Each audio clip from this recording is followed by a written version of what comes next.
screen. This man needs our support. Internal TSA documents, body scanners, pat-downs, not for terrorists. And then the update article, this gentleman we have on, this is a public document they put out. They've now removed it off the federal website,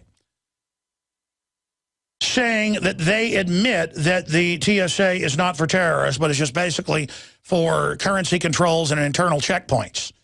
And then now they've come out and censored him. That's the article. They've come out and told John Corbett that they're going to arrest him or gag order him or whatever if he talks about TSA outofourpants.wordpress.com, if he talks about a document somebody released that they weren't supposed to release. Unprecedented censorship of the press. Sir, you're on the air. Thank you for coming on with us. Give us your take on this, John Corbett. Well, it's quite interesting. So you guys published that doc, and the next day I got a call from the court and from the opposing counsel, the U.S. Attorney's Office, basically telling me that I'm the only person in the world that's not allowed to talk about this document because even though it's public, it's technically sealed, which is an interesting take on it. That's right. I mean, this is the war on the press or the war on the citizen, free speech. Unprecedented. Tell us who called you. You warned her. You said, don't you know about the Streisand effect? Tell folks about that. Correct. So after I got the call to stop talking, I asked the U.S. Attorney, I said, this is public. This is on InfoWars. It's got millions of people looking at it already. If I stop talking about it and I censor myself and I take it down, it's just going to have more people looking at it. But the U.S. Attorney didn't seem to understand perhaps how mass media works, how internet works, and it's going to backfire on them. It has already backfired. Continue breaking this down. Sure. So well, it all started when I filed a brief in my case against the TSA's nude body scanners and their pat-downs. And the brief was based on a bunch of private documents that the TSA had to provide me as a result of my case. The court ordered me not to share them, and I followed the court's orders to the letter by filing a sealed brief, which the court then promptly published publicly by accident. It was an interesting scandal up there at the 11th Circuit, and now they're backpedaling. They're trying to cover this up. They're trying to take the documents down. But the documents are quite embarrassing. I still can't talk about what's in them, but your listeners and viewers can definitely go to your website to find the documents. That's right. We're linked to Scrib on there on the website. We're going to come back, and I know in America you're not allowed to talk just because they called you and they're God. And usually you'd say, well, you got free speech. You can talk about something they put out publicly. But in the new system where they have armored vehicles and killers standing by, at this point, till we take America back, you cannot talk about the document that they released on accident because, well, they have guns and they have armored vehicles. Do you understand how dark it is? How far down the line we are? How late it is? Well, we have John Corbett, thought criminal, in the year 2013. In a federal court case, the TSA admitted in testimony. The documents are linked up on Infowars.com. They've taken it off Pacer.gov, both the redacted and the unredacted one. So the one they accidentally put out and the one that by law is supposed to be out, they've pulled that. Because the TSA is admitting it's all a total fraud, the body scanners, everything. And our guest has been threatened with arrest if he talks about the document, because I guess they see him at TSA Out of Our Pants as their #1 enemy. John Corbett, I mean, why are you following this verbal threat by the Commissar? And who is the Commissar? Or can you even tell us her name? I mean, her name is in the article. Sure. So the opposing attorney is with the Department of Justice. Her name is Sharon Swingle. She works on many TSA cases. And I'm following it because I'm essentially being indirectly threatened with a criminal contempt of court charge, potentially a felony that could send me to jail.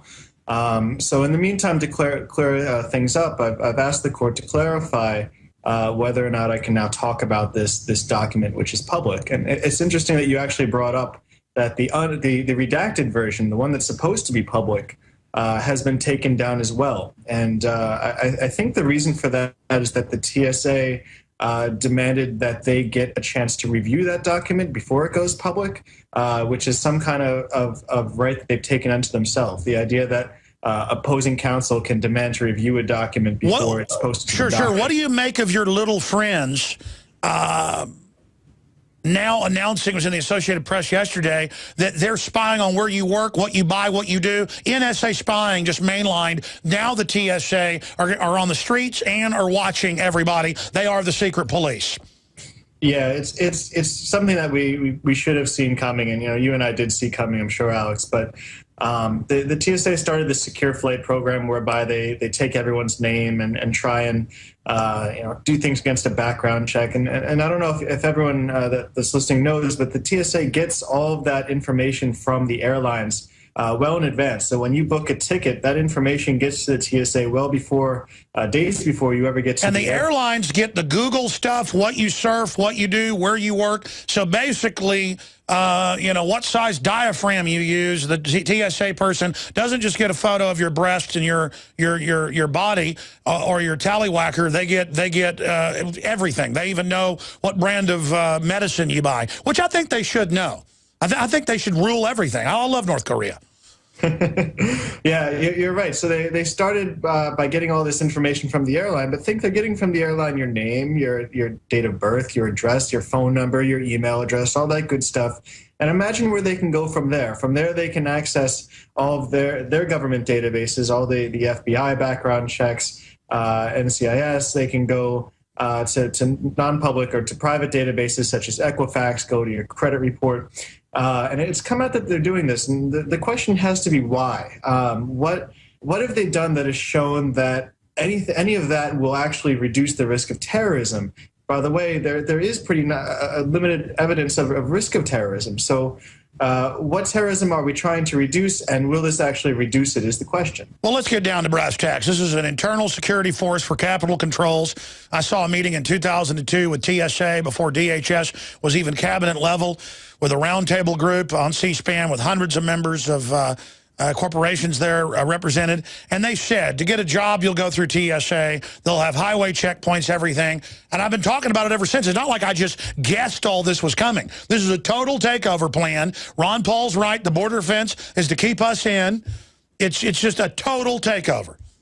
You're right, and you're right about the cash control. There's even evidence. The TSA reports basically two things to law enforcement. Number one is when someone brings a small amount of drugs through the checkpoint that they forgot in their pocket, and number two is if you try and bring more than about $5,000 worth of currency, they'll report that to Customs and Border Patrol.